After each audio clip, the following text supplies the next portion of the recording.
The following program is produced by students of the Brian Lamb School of Communication at Purdue University. On this week's edition of Fast Track, we'll hear about a new slogan from Purdue's College of Liberal Arts, exploring the impact of a student getting a tattoo, and check out two new businesses starting on campus. We'll bring you an inside look into how Chinese students celebrate their new year here at Purdue and hear about what we can expect for the rest of the winter. Finally, we'll meet up with a local fire chief to find out his motivation of spreading autism awareness and discuss about the campus safety due to a recent event.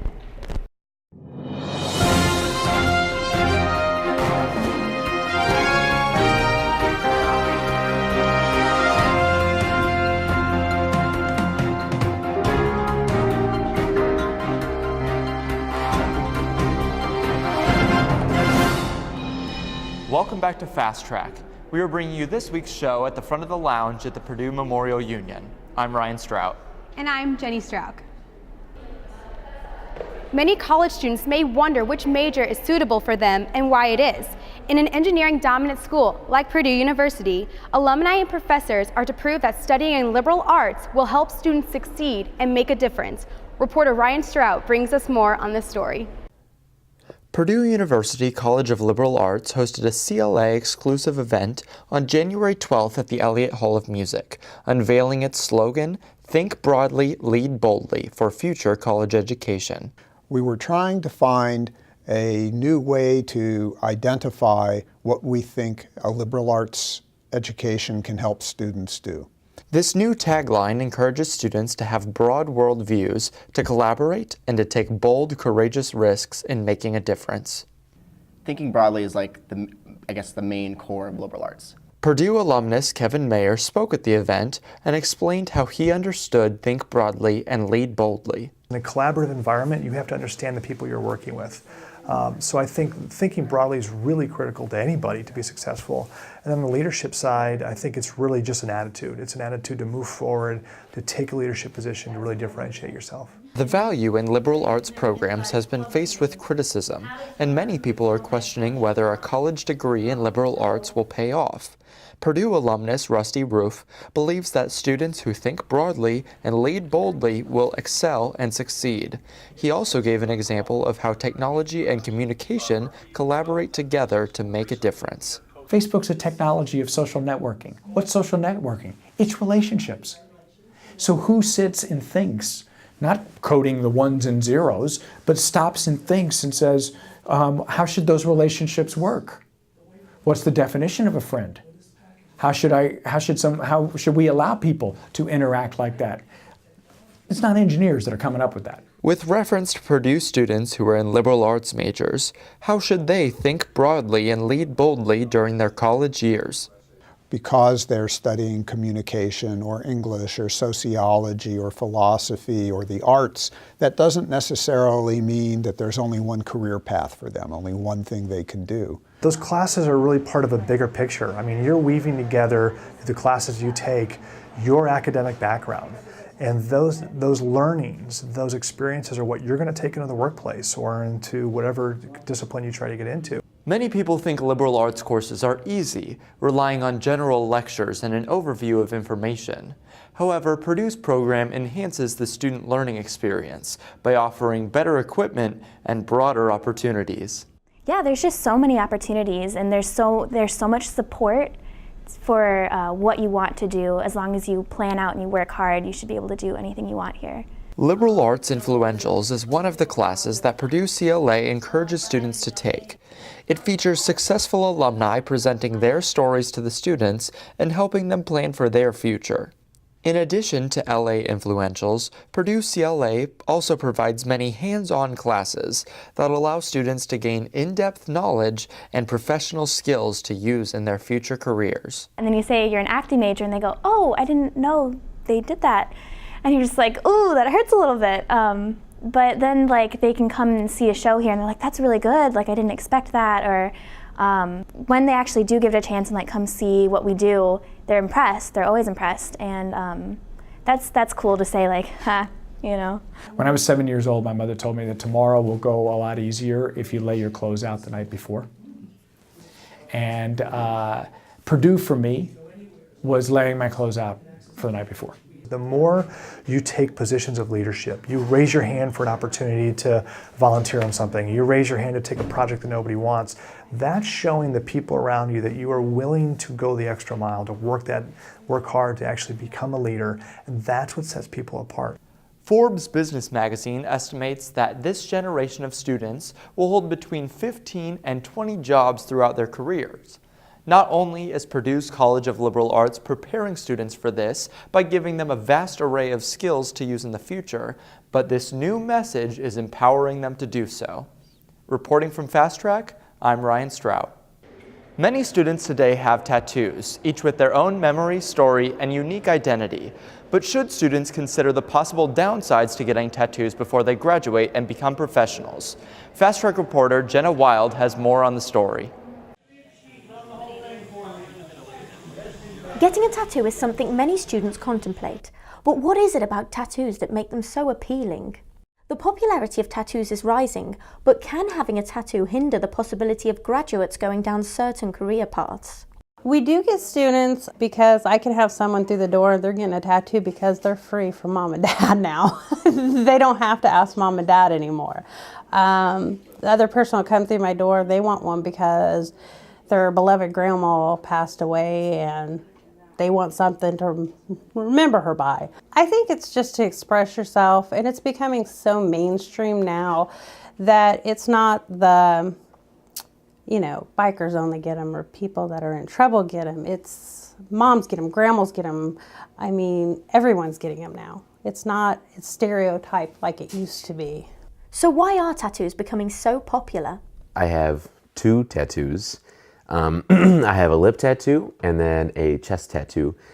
Aesthetically, they can look really cool if you're just into that, and then it's a really good way to help keep like a memory permanent on your skin. Although tattoos are a great way of expressing yourself, there are some consequences to making this permanent decision. I think there's a few things to think about. For students, particularly if you're in the process of starting your career, I think you want to think very carefully about the placement of your tattoo and think about that relative to not only yourself and where you would like to have the tattoo put, but also from your audience's perspective. And one of the key audiences for you is going to be future employers.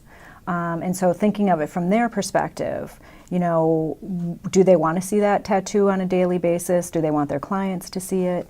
And then based on that, kind of make your decision about whether or not to get a tattoo, if you get one, where to place it, and what to get for the tattoo itself. When we present ourselves, however we're dressed, and everything from jewelry to clothing style to tattoos, all of those body piercings, all of those things communicate something. And tattoos oftentimes will communicate something in terms of I am pushing the edge. And so in some careers, that has a very positive connotation. In other careers that are much more conservative and they're looking for building a certain image, the banking industry might be a classic one of that the image that they're trying to portray is certainly not a being out there kind of image.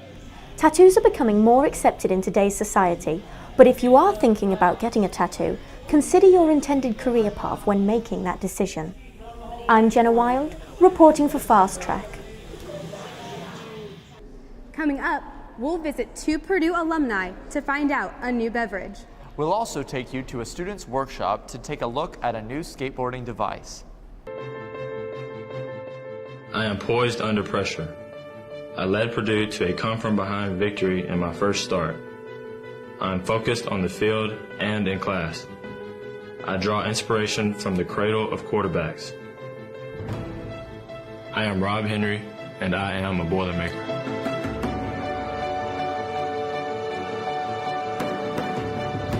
Bubble tea, also called milk tea, is relatively new to the United States, but started in Taiwan over 30 years ago. 2 Purdue alumni are bringing their bubble tea recipe and starting a new business on campus. Reporter Emily Green has more.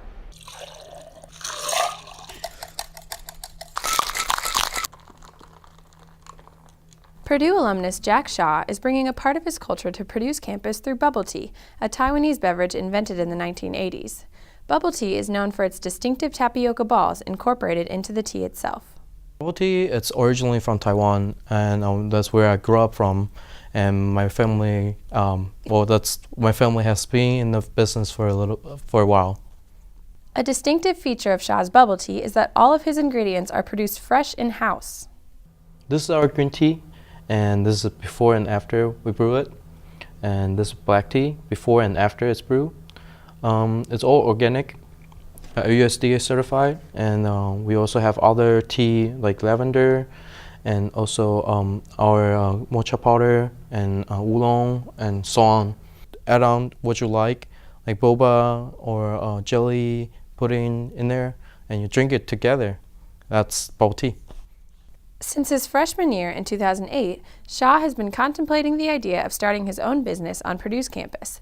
It wasn't until a conversation with his family after graduating that he realized he could make this idea a reality. And one day, my family just brought it up again. Hey, son, remember your grandma used to sell bubble tea, right? I say, oh, yeah, they were just talking about something else and just hit me suddenly. Yeah, I can do bubble tea, I love that. Once Shaw decided to move toward making a new business, he reached out to one of his fellow classmates, Kevin Dye, to help accomplish his goal. During my freshman year here at Purdue, I met Jack and became his friend quickly, and during that time he shared a dream with me about starting a small business here. When I graduated, I gave it some more thought. He contacted me again saying that he was actually doing it. So then I said, yeah, I can help you out. So that's how we got started. Currently, La Tea is primarily available through call-in delivery to the West Lafayette area. La Tea Bubble Tea Lounge, how may I help you? Another way to get La Tea bubble tea is through Ichiban, a restaurant on 4th and State Street in downtown Lafayette. Shaw and Dye's main goal is to franchise their business and expand across the Midwest. I know a lot of places in Midwest, a lot of people haven't heard about milk tea. That's why what my mission is. I want to promote this culture, this new drinking experience. Shaw and Dye plan to open their Bubble Tea Lounge right here in the Wabash Landing Shopping Center. While they move toward this new location, check out their Facebook page for updates and more information on how to order for delivery. Reporting for Fast Track, I'm Emily Green. Other than this new beverage, a newly developed device, the Kicker, has also become popular on campus. It attaches to any longboard or skateboard without a rider needing to buy a whole new board. What started as just a hobby has evolved into an actual product. The two developers are now taking a leap into the business world with this Kicker. Reporter Lauren Westberg visited the workshop to find out more. Nuclear engineering senior Joe Carabetta and co-founder Evan Mertz are speeding into the electric skateboard business with their invention, the Kicker, a device that can be attached to any skateboard in under a minute. Well, with the electric one, you don't have to push or you don't have to kick anymore. It's a lot of fun because I take it around West Lafayette whenever I'm bored at night, and I can go through the streets. It feels like you're surfing. It's pretty cool. Carabetta first came up with the idea for Kicker in high school when he wanted to find a way to make his own skateboard even faster. So in high school, I had the idea for making an electric skateboard. I had no idea how to do it. So I went to a couple of my friends. They were into robotics and electronics, and I kept asking questions pretty much, just going to anyone who possibly knew anything more than I knew. A couple of working prototypes in high school, but they were really not finished at all. I mean, it worked, but it wasn't good enough. And I did it for a little bit in freshman year of college, and then I kind of forgot about it. Carabetta and Mertz met at a former Purdue club a few years ago after Carabetta had stopped working on the idea. Joe and I, we met in Electric Vehicle Club, where we did a lot of different conversions, and found out later that he was interested in doing a skateboard, and I kind of told him we need to do it. The Kicker can reach up to speeds of 20 to 25 miles per hour, climb uphill, and the battery lasts for 4 to 6 hours. A small garage off campus has housed the creation of this versatile device. Did electrify every longboard because it could literally electrify any longboard or skateboard that you would have. It wasn't just a specific board you had to buy. This idea is not the first project Carabetta and Mertz have worked on together. One of their previous projects actually involved motorizing a different kind of vehicle. Mini, what's it called? Those are mini bikes. Have you seen those before? But we made one electric, and we tightened down something too tight, and it broke. And so when we turned it on, it went, oh my God. It's also more cost effective than buying an electric board, as those can run up to $2,000. You can just take our gizmo and put it on your board. So you're not only saving money for not having to buy a whole board all over again, but it's your board, so it's way cooler. As the hobby turned into a business, they created a Kickstarter project. So far, they have sold approximately 100 models to be shipped out later this year. We have some marketing planned, but it's hard. Our best marketing tool is to get them out there. Just to get the product in people's hands and they tell their friends about it. For those interested in supporting these entrepreneurs, feel free to visit their website. People can check out our website at gokicker.com whenever they want to just see what we're doing, see the cool product we made. While the winter season isn't optimal for longboarding, hopefully in the spring and summer, we'll be seeing more students using the Kicker on campus. Reporting for Fast Track, I'm Lauren Westberg.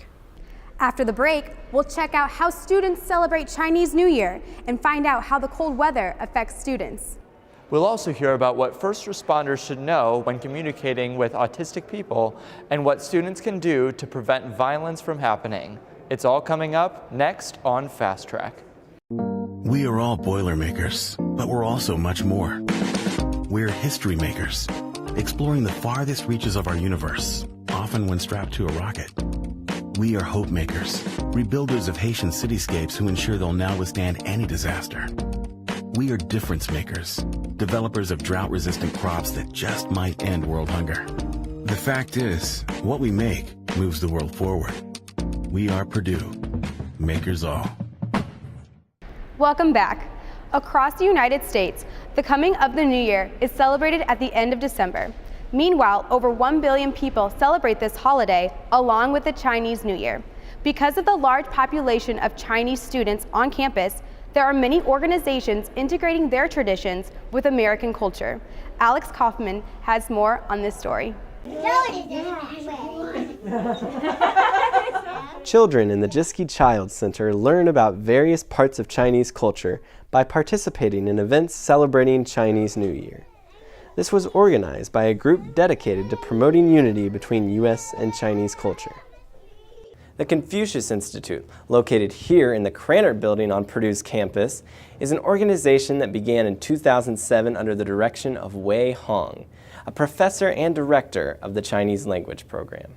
She has big dreams for the Chinese student body, which comprises nearly half of Purdue's international population, but she also wants the Confucius Institute's impact to reach outside the borders of campus. When we decided to do the Confucius Institute, our goal is not only the university, but also the community and also the state of Indiana. Part of her campus outreach is the Chinese New Year reception, hosted in the Purdue Memorial Union. And what the Confucius Institute does is to promote and to share our tradition with the rest of the world. So we decided to promote this event on campus so people understand us and we also learn from others. The Confucius Institute promotes Chinese culture alongside student-run organizations such as the Undergraduate Chinese Association.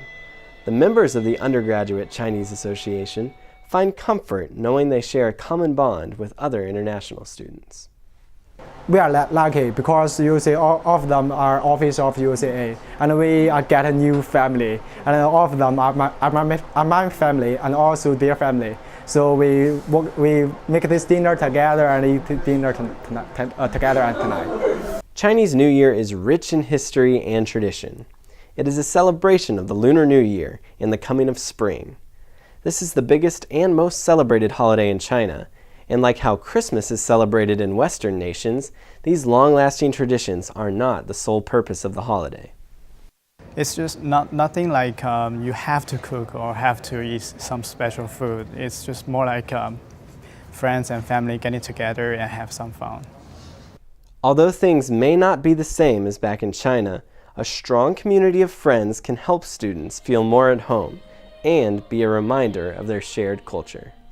I suggest you to join an organization like Purdue Undergraduate Chinese Association because our organization can make you feel warm and make you will feel like a warm of a family.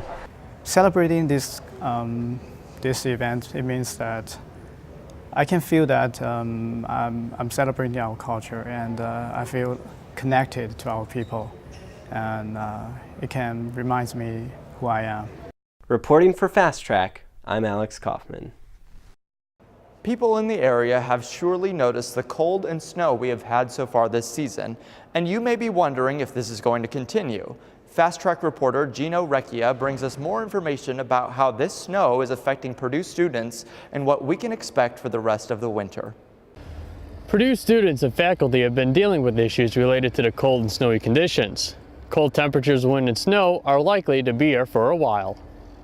The pattern that we've been in for the last probably 6 weeks or so has been a cold one. If you look at the jet stream, most of the flow is coming out of Canada, out of the northwest, and so typically what you'll see are a lot of fast-moving storm systems. Air masses are causing the ups and downs in temperatures we are seeing here at Purdue, and this weather is impacting students, even those from colder climates. You know, I mean, you do get used to it, yeah, but you definitely, I mean, you still feel the cold and you still got to dress appropriately. The snow has made it very difficult for girls in our house to park in their correct spaces. We had huge mountains of snow covering entire spots, half of spots.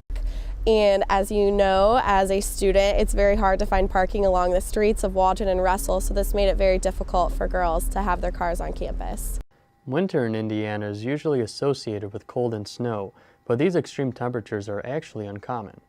It's not unusual for us to get below zero for low temperatures, but it's probably been over 20 years since we've had such a strong cold snap.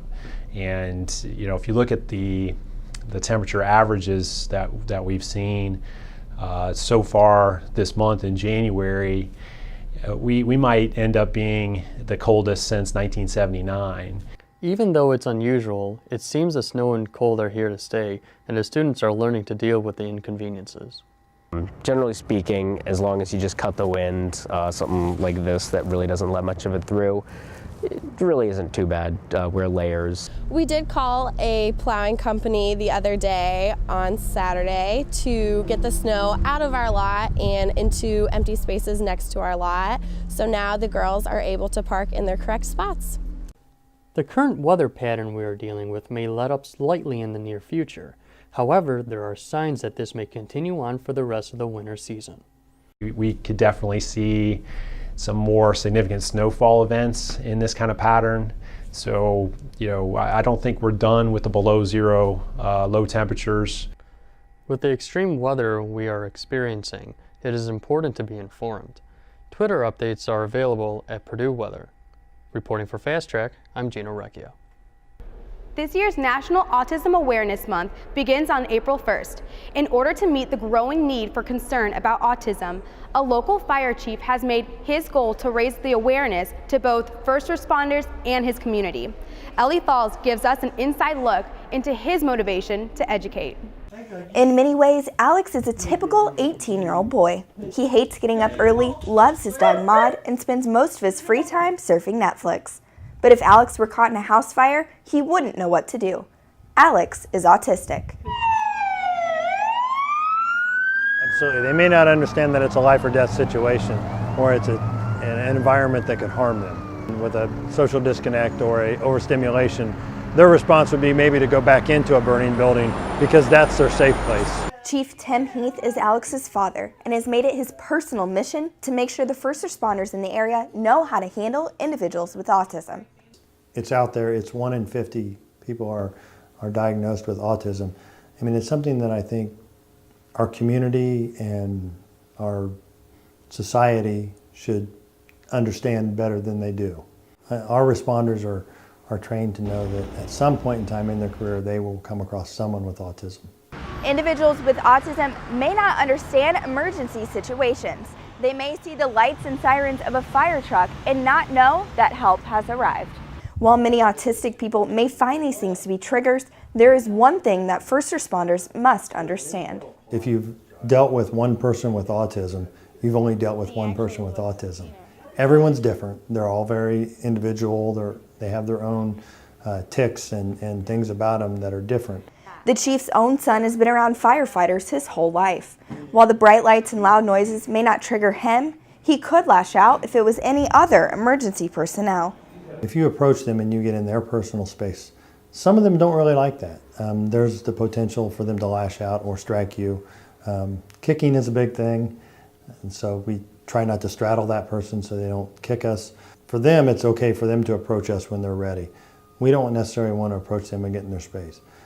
Many people with autism don't understand social cues, which can be a big problem when trying to communicate with them during an emergency. Alex has adapted to his disorder and uses a mixture of signs and limited words to be heard. Social cues are harder for some people with autism. Some people are very social who have autism. I, for one, have a son who's very social. He loves to say hi, and he'll say, "Where did it go?" And he signs. So we sign a lot at our house, and that's his form of communication. He's kind of adapted his own way, and the people around him understand what he's communicating. Some of our biggest fears are when he gets older and I'm not around anymore, who will take care of him then, and what will happen to Alex. And it's this fear that motivates Chief Heath to teach others about the challenges of autism. This is Ellie Thalls reporting for Fast Track. In recent events involving a fatal shooting on Purdue's campus, students have been left wondering what procedures can be taken to protect themselves and others in preventing further tragedies. Alexandra Johnson has more on what can improve campus safety. On Tuesday, January 21st of 2014, there was a shooting on Purdue University's campus. Many students were uninformed of the situation and unsure about how to proceed with their day. I know there was a mass text message that got sent out, but I also know there are a lot of people that didn't get a text message and found out through other people and were unsure of the situation. Police arrived on the scene within minutes to handle the situation. The Purdue police have a routine procedure they go through, but students are unsure they could have done anything to prevent the shooting from happening. There weren't any warning signs. It's not like the guy had done anything to aggravate the shooter. I think the response time was probably one of the best things they had going for them. Obviously, it's very sad that he died, but I don't think there was much they could have done beforehand to prevent it.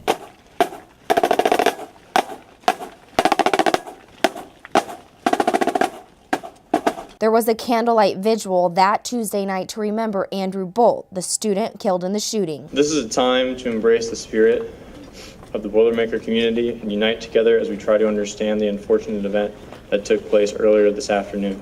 Some students feel unaware of what procedures to take if another shooting or violent act were to happen on campus and would like to see some more education happen for students in these areas. We do need to look at like the gun control laws and see if those are appropriate. I think those might need to be reevaluated. They could do some information sessions or lessons to newcoming freshman students about policy, gun policy. Purdue has a full report of campus policies and safety procedures as well as crime statistics for the campus. In here, students can find out what to do in the event of a shooting, robbery, sexual assault, or even weather issues. This report is meant to prepare students if ever in a dangerous situation and make them feel safe at Purdue. I think it's a generally safe campus. You know, you don't really hear about a lot happening. You have instances every once in a while, but most part, I feel pretty safe walking around campus no matter what time of day. No, I don't think it's a dangerous campus. It's probably, if you look at the criminal statistics, it's probably one of the safest campuses in the USA. Reporting for Fast Track, I'm Alexandra Johnson. That's all we have time for on this week's edition of Fast Track. Thanks for watching. I'm Ryan Strout. And I'm Jenny Strauk. Join us again next week on Fast Track.